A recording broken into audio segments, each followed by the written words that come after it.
Malir jail से कैदी फरार होने का मामला। जेल सुप्रिंटेंडेंट अरशद शाह के मुताबिक सर्कल नंबर 4 और 5 से 600 से ज्यादा कैदी बैरिक से बाहर थे। 216 कैदी फरार हुए, 80 कैदियों को गिरफ्तार कर लिया गया है, जबकि 135 से ज्यादा कैदी ताहाल फरार हैं, जिनकी तलाश जारी है। उन्होंने बताया कि वाकई में एक कैदी हलाक जबकि 3 जख्मी हुए, जिन्हें जिला अस्पताल मुंतकिल कर दिया गया। सर्कल नंबर 4 और 5 से 600 से ज्यादा कैदी बैरिक से बाहर थे। 216 कैदी फरार हुए, 80 कैदियों को दोबारा गिरफ्तार कर लिया गया है। 135 से ज्यादा कैदी ताहाल फरार हैं, जिनकी तलाश जारी है। ये बताना है जेल सुप्रिंटेंडेंट का। मलिर जेल से कैदी फरार होने का ये मामला। इस मुतालिक आपको बताएं, सर्कल नंबर 4 और 5 से 600 से ज्यादा कैदी बैरिक से बाहर थे, जबकि 216 कैदी फरार हुए और 80 कैदियों को दोबारा गिरफ्तार कर लिया गया है। 135 से ज्यादा कैदी ताहाल फरार हैं, जिनकी तलाश भी जारी है। जेल सुप्रिंटेंडेंट अरशद शाह का यह बताना है। मलिर जेल से कैदी फरार होने का यह मामला। इस मुतालिक आपको बताएं, जेल सुप्रिंटेंडेंट ने गुफ्तगू करते हुए बताया कि सर्कल नंबर 4 और 5 से 600 कैदी बैरिक से बाहर थे। कराची की मलिर जेल से कैदियों के फरार का वाकया पेश आया, जिसके बाद पुलिस और रेंजर्स ने इलाके में सर्च ऑपरेशन शुरू कर दिया है। पुलिस हुकाम के मुताबिक रात से अब तक 80 से ज्यादा कैदियों को दोबारा गिरफ्तार किया जा चुका है, जबकि मलिर जेल के इतराफ के इलाकों में मजीद कैदियों की तलाश का सिलसिला जारी है। फरार कैदियों के अहल खाना ने कौमी शाहराह पर एहतजाजी धरना दे दिया, जिसके बाद ट्रैफिक की रवानी भी मुतासिर है। मुजाहिरीन का मुतालबा है कि जब तक कैदियों से मुलाकात नहीं कराई जाती, एहतजाज जारी रहेगा। अभी ताज़ा तरीन सूरत हाल क्या है, बताएंगे कराची से हमारे नुमाइंदे नबील मिर्जत। मलिर से जो गुज़िश्ता रात फरार होने वाले कैदियों उनके वर्षा जो हैं मिलने के लिए डिस्ट्रिक्ट जेल मलिर पर पहुंचे हैं। मुलाकात न करवाने पर वर्षा का मेन नेशन हाईवे पर एहतजाजी मुजाहरा। तो इस वक्त वर्षा हमारे साथ कुछ मौजूद हैं, इनसे बातचीत करते हैं कि क्या कहें। नजर मोहम्मद नाम है, रक्षा चलाता है किसी का, और रक्षा खराब था। सदर गया रक्षे का सामान लेने के लिए, उधर ने पुलिस ने पकड़ लिया। उसके पास 40,000 रुपये थे, वो भी ले गए। उसको 5 दिन तो हमारे को बताया नहीं थी कहाँ है। 2 बेटे हैं, एक को 3 साल हो गए, एक को 7 महीने। अब एक उन्हें पकड़ के लेके आए। कोर्ट जाती हूँ, कहते पैसे दो, मैं अकेली कहाँ से पैसे दे सकती हूँ। हमारा पोता है और वो नशा करता है, नशे में है अंदर, और कुछ नहीं करता हूँ। नशा करता है और कोई नहीं करता है। शाहिद कैदी वल्दीत अब्दुल रज़ाक और कुछ नहीं करता है। उसके 4 महीने का मैं 2 साल इधर पढ़ा है। डिस्ट्रिक्ट जेल मलिर की कैदियों के वर्षा की बात सुनी। उन्होंने कहा है कि डिस्ट्रिक्ट जेल मलिर की इंतजामिया मुलाकात कराने नहीं दे रही है। जेल इंतजामिया को चाहिए कि जो कैदी है उनसे मुलाकात करवाई जाए। अपने प्यारे बच्चों से मुलाकात नहीं करवाई जाती, तब तक एहतजाजी मुजाहरा धरना जारी रहेगा। जी। मामूली ज़लज़ले के बाइस कैदियों को बाहर निकालना गलत फैसला था। मलिर जेल से कैदियों के फरार के वाक़े पर मुकम्मल तहकीकात के बाद जिम्मेदारान के खिलाफ कार्रवाई करेंगे। वज़ीर आला सिंध मुराद अली शाह का तकरीब से खिताब। कहा, मेरी इत्तला के मुताबिक फरार होने वाले कैदी मामूली जराइम में मुलविस थे, लेकिन जेल तोड़ने का वाक़या दहशतगर्दी है।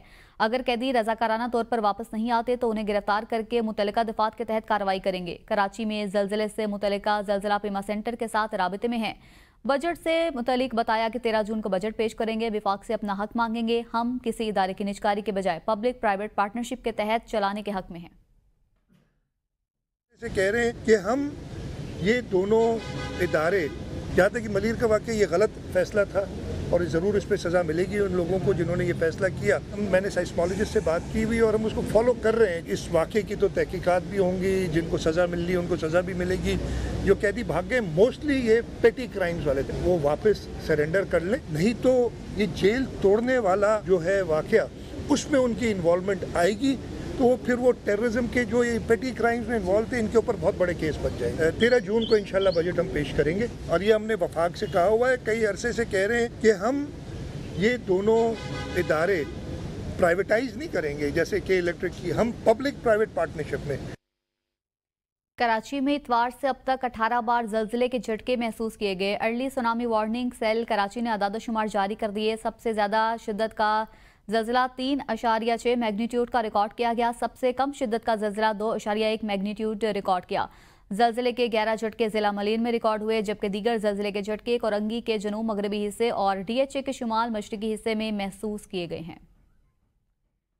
मुतल्लिक आपको बताएं, कराची में फॉल्ट लाइन फॉल हो गई, ज़लज़लों का खतरा बढ़ गया। चीफ मेट्रोलॉजिस्ट सरबराह tsunami warning cell Karachi Amir Lagari का बयान सामने आया है। कहते हैं लांडी की फॉल्ट लाइन में एनर्जी जमा हो रही है, मजीद जल्जलों का खदशा है, शहरी अलर्ट रहें।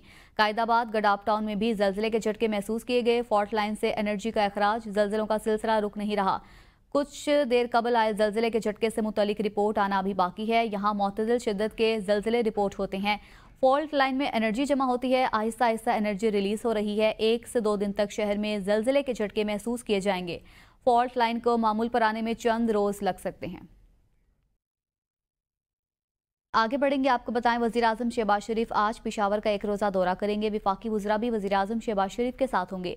ज़राए के मुताबिक वज़ीर आज़म और विफाकी वज़रा पेशावर में जरगे में शिरकत करेंगे। जरगे में गवर्नर खैबर पख्तूनख्वा, अरकान असम्बली, कबायली और सियासी उमायदीन को भी मदऊ किया गया है। जरगे में खैबर पख्तूनख्वा की अमन अमान समेत मजमूई सूरत हाल पर तबादला ख्याल किया जाएगा।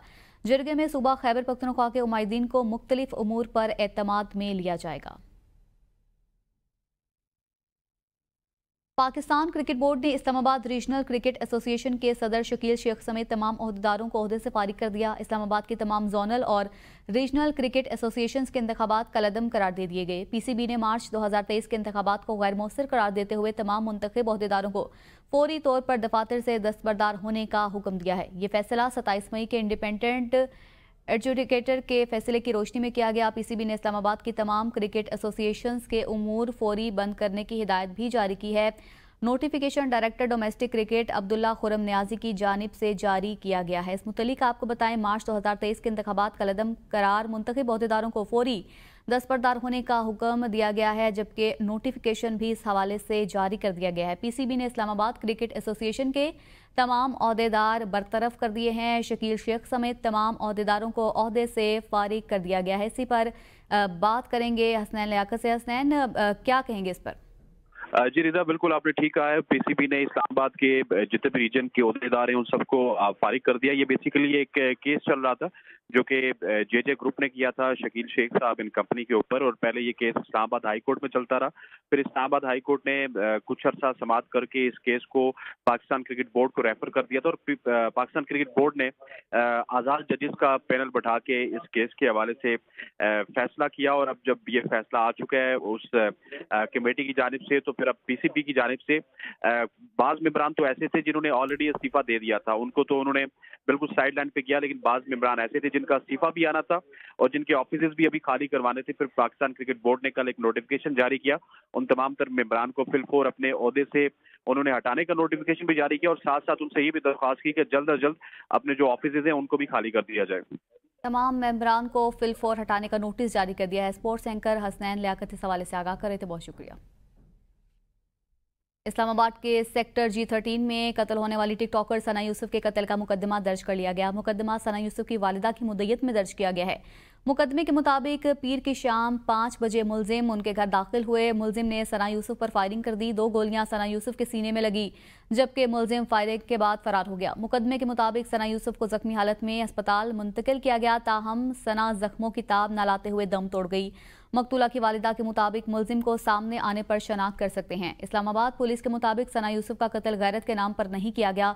थाना सुंबल के SHO ने इंडिपेंडेंट उर्दू को बताया कि सना यूसुफ का कोई जानने वाला उनके घर आया, जिससे उनकी बातचीत भी हुई। इस शख्स ने घर से निकलते हुए 2 फायर मारे, जिससे उनकी मौत हो गई। गैरत के नाम पर कत्ल की फिलहाल पुलिस के पास कोई मालूमात नहीं। मास्क पहने लड़के ने कत्ल किया है।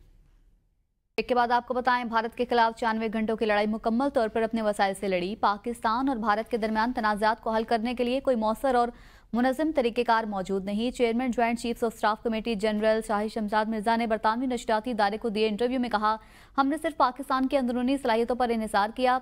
हमने जो आलात इस्तेमाल किए वो ऐसे ही हैं जैसे भारत के पास हैं। हमने कुछ साजो सामान दूसरे ममालिक से खरीदा है।